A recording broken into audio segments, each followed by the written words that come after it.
Fala, fanático vascaíno, fanática vascaína. Bom encontrar você aqui nesta sexta-feira, dia 6 de fevereiro de 2026. Vamos debater o que aconteceu ontem em São Januário. Um empate frustrante, dominante, porém pouco efetivo. Assim foi o Vasco em São Januário, que ficou no empate em 1-1 com a Chapecoense. 2 pontos jogados, no lixo.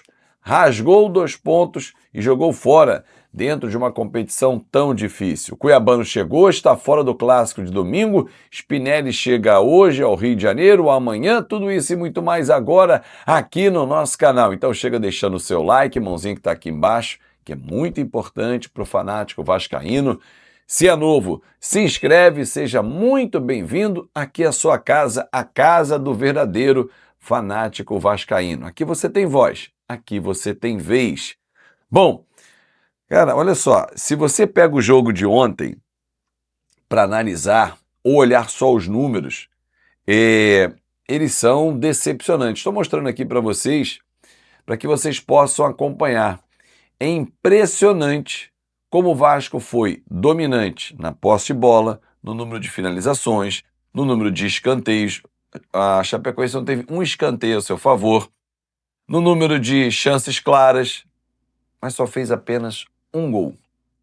Gols perdidos aos montes, por incompetência, por nervosismo, por N motivos. E tomamos um gol que o Léo Jardim não pode tomar. Ele estava muito pro lado. A falta era muito distante do Jean Carlos. Teve o mérito, bateu bem na bola, ok. Mas o Léo não pode tomar aquele tipo de gol. É um gol que um goleiro do tamanho do Léo Jardim, da importância que ele tem, cobiçado por uma seleção brasileira, pelo salário que tem, por toda a importância que ele tem, não dá para tomar aquele gol. Ah, Fábio, mas de quem é a culpa? Tem vários culpados. Vamos enumerar? Acabei de falar um, o resultado. Do Léo Jardim, que falhou feio no gol, na minha avaliação. Do Fernando Diniz, que demorou a mexer e quando mexeu, mexeu mal. O Rojas não podia ter entrado aos 40 minutos do segundo tempo. Ele era uma opção para chute de média distância, para 1 contra 1, para aquele balanço, para quebrar uma linha. Por que o Coutinho só foi sair quando pediu? Porque o Diniz disse isso na entrevista. Se o Coutinho tivesse pedido, nem teria saído. O Thiago Mendes saiu porque pediu, ok. Mas o Hugo Moura era o substituto contra a Chapecoense, segurar ali, proteger a zaga, que não protegeu. Era o Hugo Moura o cara? Não era. Era botar o JP, deixava o Barros de primeiro homem e o JP para sair para o jogo. O Vasco precisava ter volume, porque estava vencendo apenas de 1-0. Segurar 1-0 é uma vergonha, dentro de casa. Aliás, dentro de casa, o Diniz tem um aproveitamento ridículo. 50%, Diniz, é um aproveitamento ridículo para o Vasco mandante. No ano passado, o Vasco teve uma campanha muito ruim como mandante. E nunca foi assim. São Januário sempre foi um diferencial. De alguns anos para cá, e não foi só de 2025 para frente não, Diniz.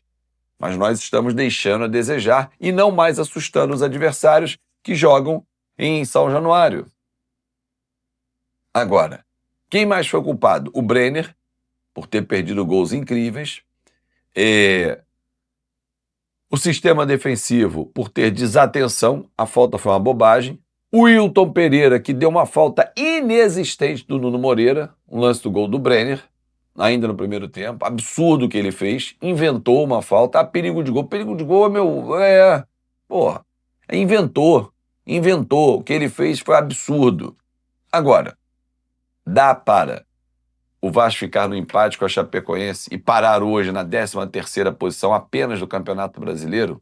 Claro que não. O time volta a campo quarta-feira contra o Bahia. E aí sim, Cuiabano e provavelmente Spinelli já estarão à disposição do técnico Fernando Diniz. Cuiabano chegou ontem ao Rio de Janeiro, fez exames médicos, vai ser anunciado hoje como o mais novo reforço do Vasco, vem por empréstimo junto ao Nottingham Forest por 1 ano. $1 milhão o valor do empréstimo.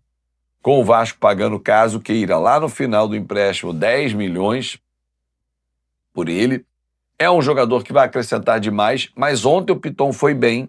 Nos últimos jogos não estava indo, mas ontem foi bem. Aliás, a exceção do Léo Jardim, que falhou quando foi exigido, do Brenner, que não conseguiu acertar o alvo, né? Carimbou a trave 2 vezes e perdeu um gol cara a cara que ele não costuma perder. É bom jogador e será útil, como banco. É opção de banco, não é titular.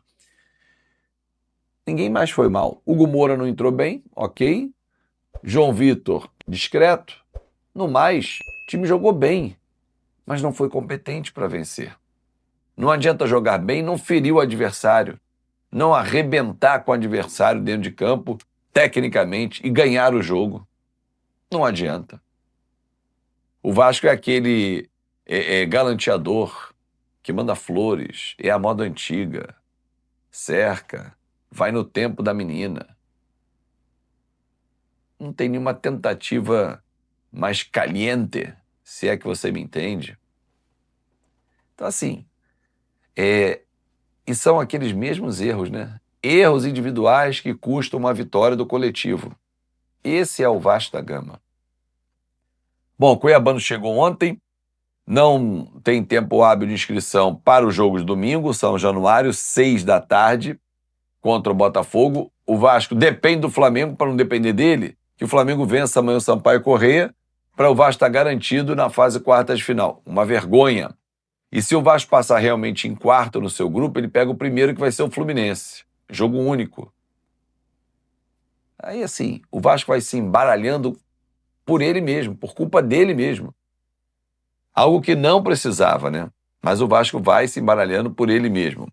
Bom, Spinelli, hoje ele deixa o Equador, ainda não tem a confirmação do horário, ou vai chegar ainda hoje, ou já na madrugada, início da manhã de sábado.